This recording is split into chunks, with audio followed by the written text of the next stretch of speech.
Atlanta, Canada, and we were having this great debate about who the greatest drummer was.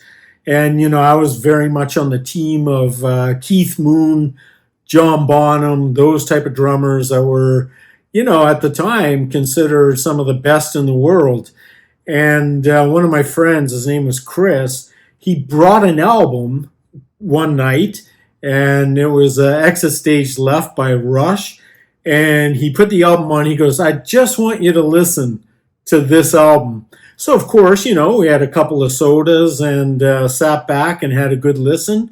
And literally, I was absolutely just blown away by what I heard on that album, Neil Peart's drumming. And so the very first two songs that I actually sat down and listened to as a teenager were The Trees, followed by Xanadu.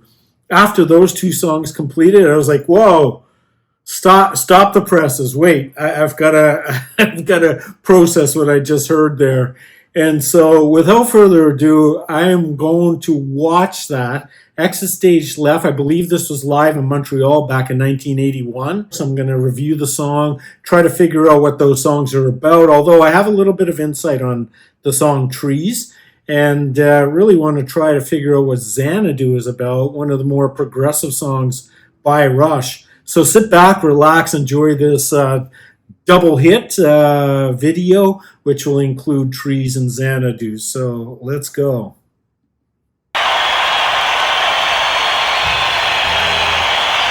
It's a big stadium. I wonder if that's in... actually, I wish I knew where it was. It's either Montreal Forum or the Olympic Stadium in Montreal. There we go.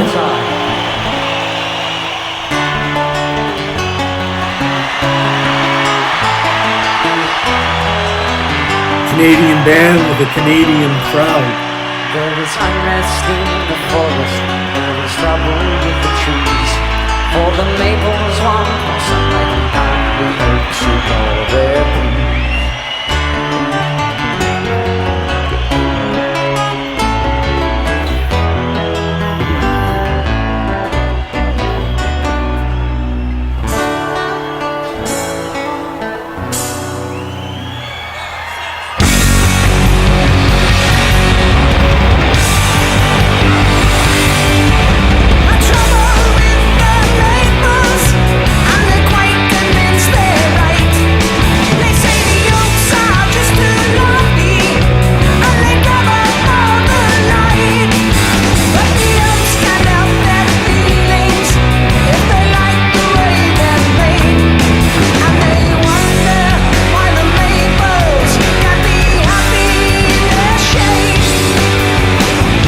Was that offbeat Peart style that just...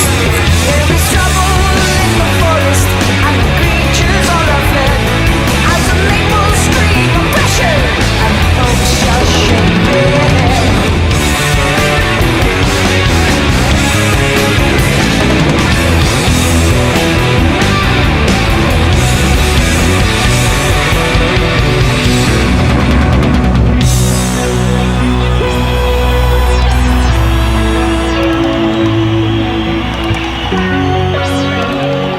Fun fact, because Neil Peart played a set of Tamas, that was my second kit that I bought when I was about, 22 years old. I just love the tight sound and the precision. Well, obviously it's Neil Peart's precision, but I just love the sound of those drums. And I could tell you, after I bought those and started playing them in the house, the neighbor complaints started rolling in. Not really. Life was a lot more friendly back then. Yeah, what was this? She was really playing the hi-hats and the ride. Look at Alex, young man.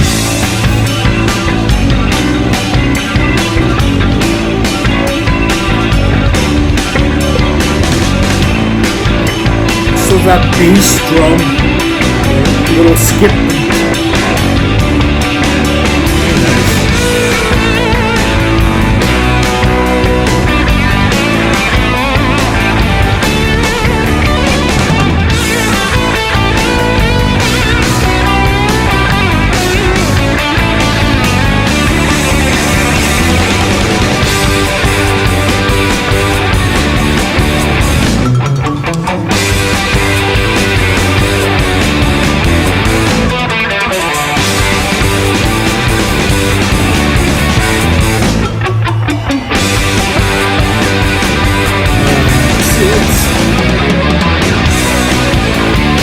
Love it, love it.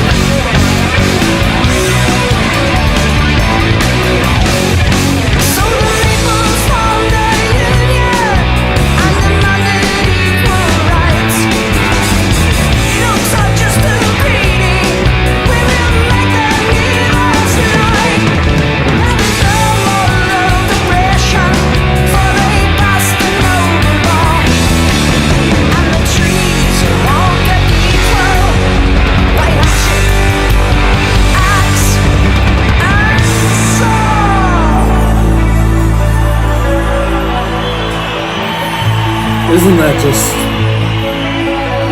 so good? I mean, 1981. Yeah, there was like amazing progressive bands prior to The question this. that you tend to ask the most. I'm just going to pause this just for a second. Just a couple of quick thoughts on Trees, and then we'll just get right into Xanadu. Trees was apparently written by Neil Peart quite a bit on a whim.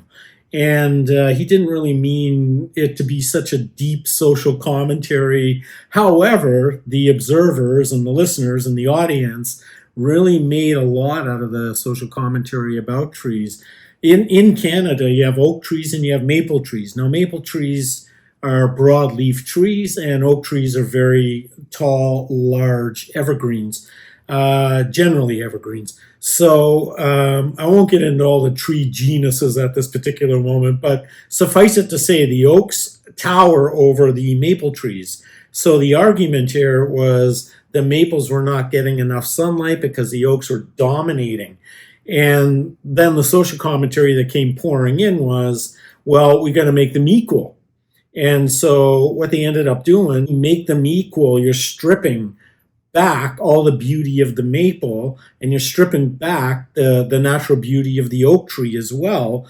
But what you end up with is a changed thing. So what you're doing is you're absolutely creating the same type of tree and not allowing it to take its natural course through its life, through its history. So I can understand, after listening to the words again, it's been a while, that that can definitely be discerned from the lyrics.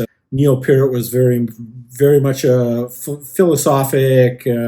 Talked a lot about dystopian futures and all that kind of stuff, and a bit of a libertarian at heart. Let's move on to Xanadu. That you tend to ask the most often is what if. Little commentary here. I think if you had to simplify a motivation or simplify a moving force in our music, that would probably suffice. Okay, cool.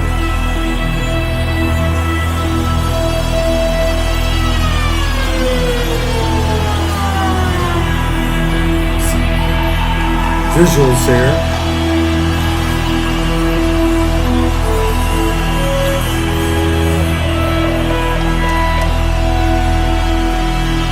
Funny as I'm making this video, I'm looking out at some of those trees that this song is about, or song Trees is about.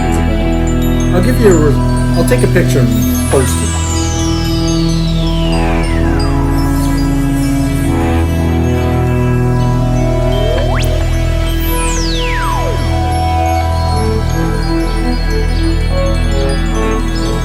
Fun fact, I saw Rush live in Canada. Not back in 81. I was probably a little too young. I don't know.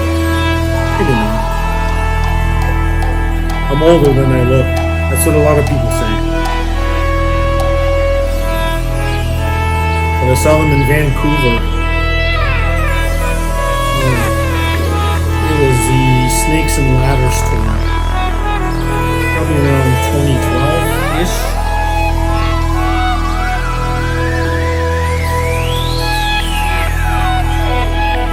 The old GM place. It's been renamed the Rogers Center in Vancouver. It's where the Vancouver Canucks play. For you people from Britain, it's a hockey team.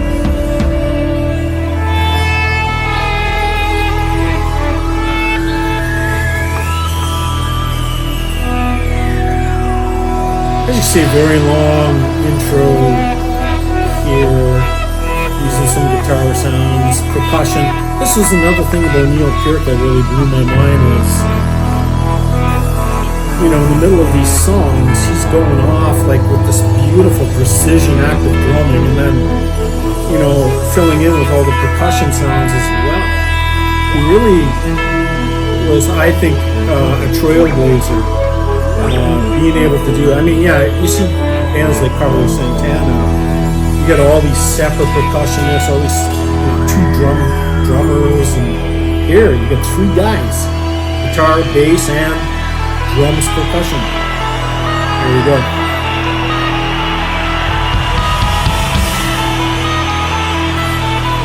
I'm trying not to listen to Neil Peart too much because I want to derive some meaning out of this song. There you go.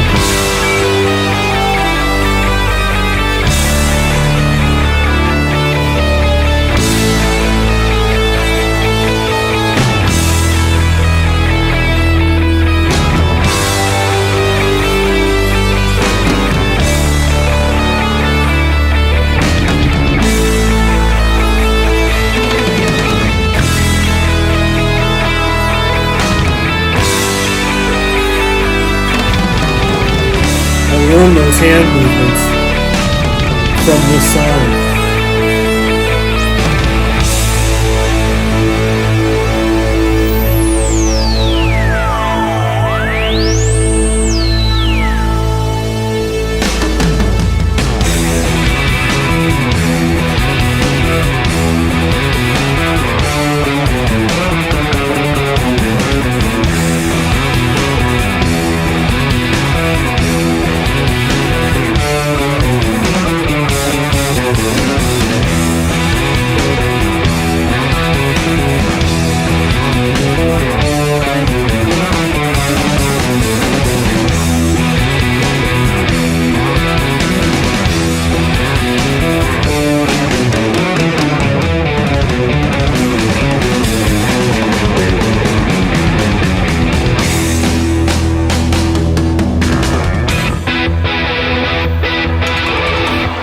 Double-headed guitar, double-headed bass, a drum and percussionist.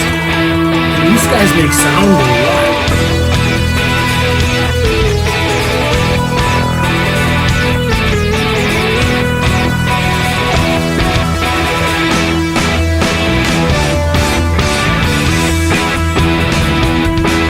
A little shuffle here from Peart.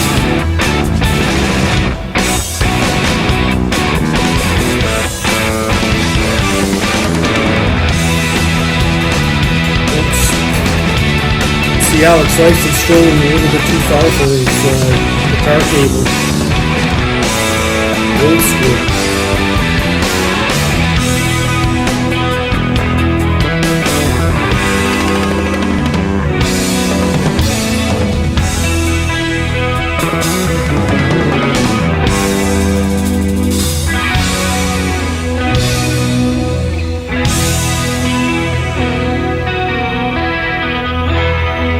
Really a lot of different layers and sounds and moodiness to this song.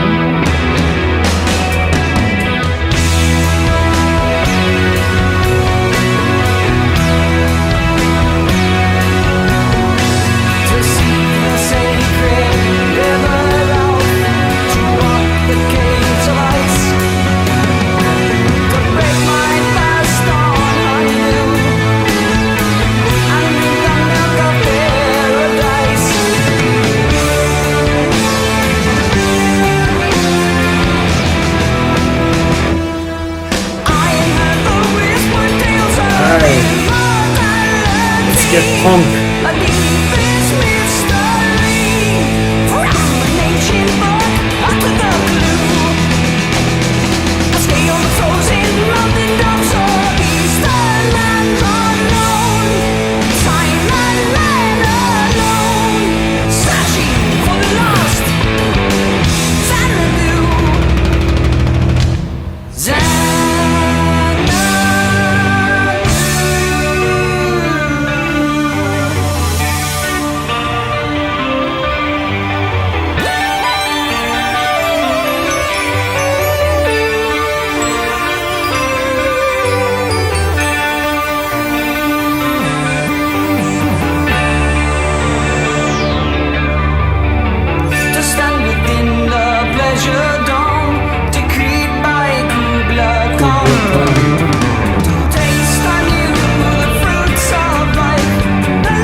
like that bit.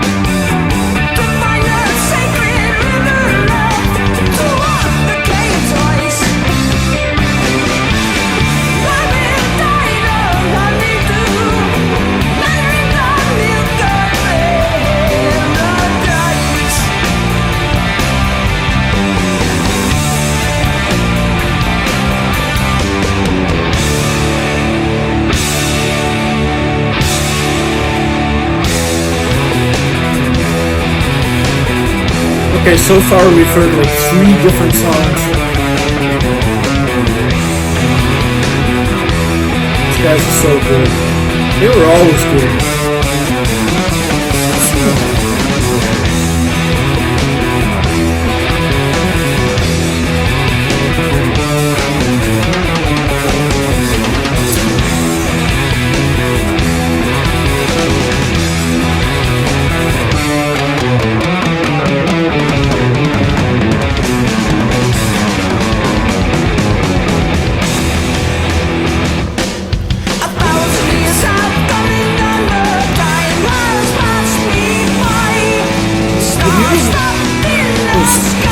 Rolls in the background.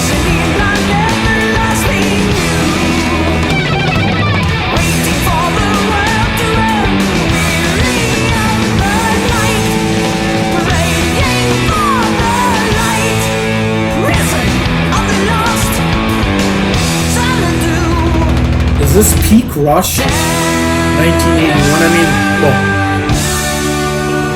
these guys are talented musicians, but there's sometimes a point in a band's progression or evolution over time where just their sound has a certain kind of grit and polish to it, and the songs are new for that era.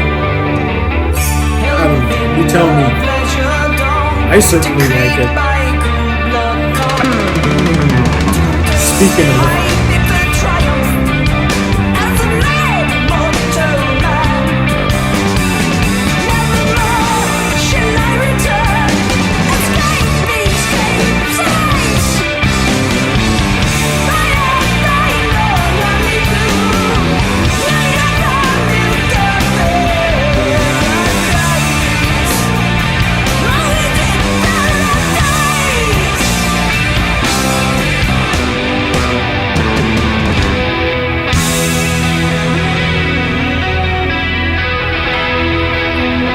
this song can play on forever for all I care.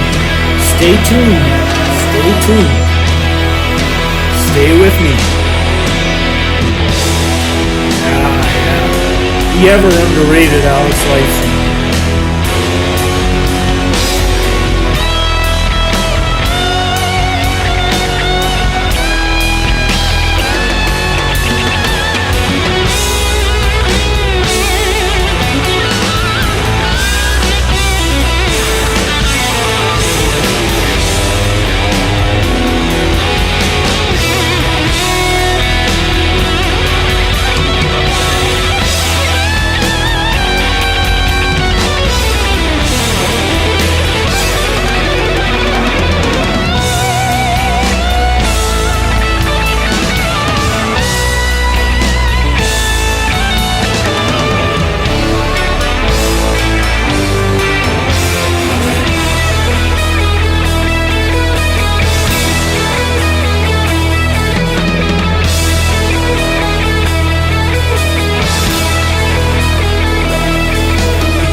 Forgot to mention Eddie Lee also plays keyboards fairly well.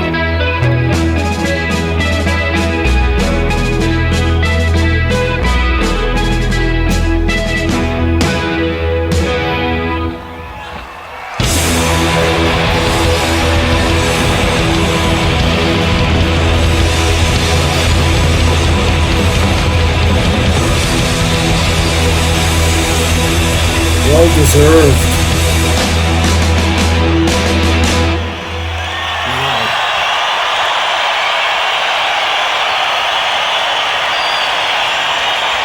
Crowd loves it. Do you love it? I do.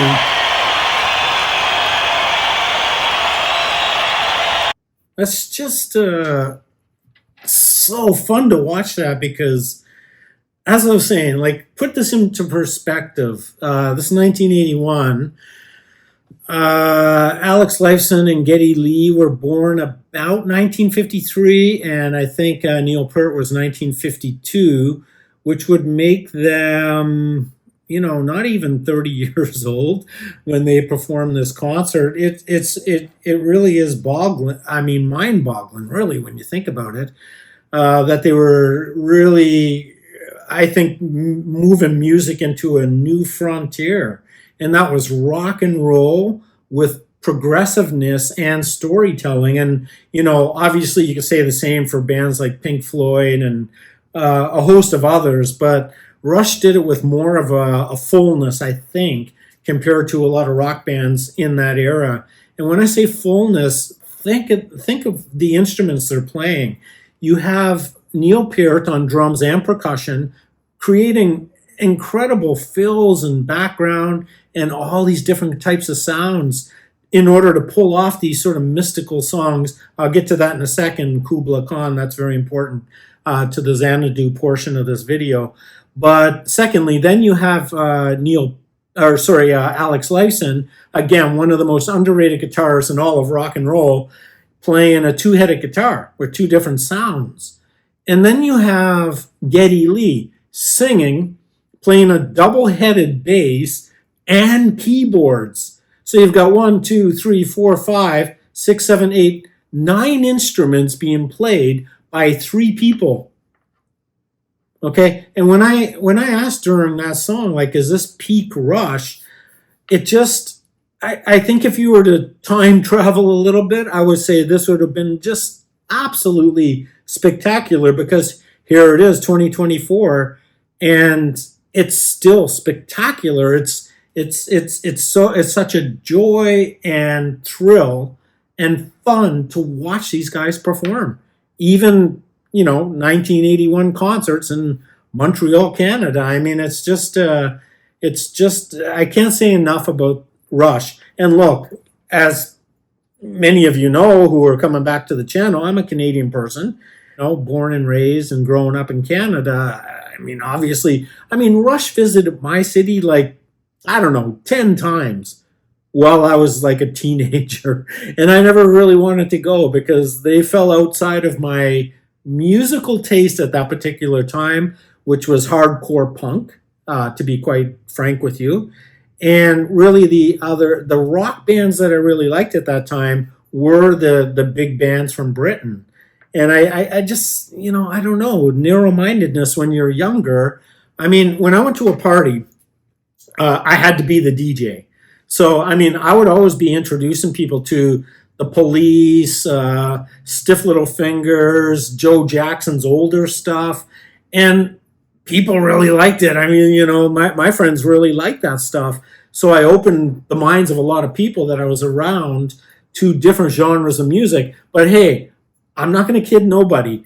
Everybody was into Rush. Like at my high school and beyond, everyone was into Rush. And, for a period of time, as I said earlier, I didn't quite get it. I was like, I'll stay with my stuff. You have your Rush. I'll stay with my stuff. And then it was that fateful night, I believe in 1982, I'm guessing, maybe 1983, having a party at my house. Look, I come from a family where the parents were gone for long periods of time, so I'd have the house. Of course, when you're a teenager around those ages, what do? You have a bunch of people over to your house, you have your parties there, you do whatever you want, if you know what I mean. And so, yeah, that fateful night where, we're like really into the bottles and the other stuff.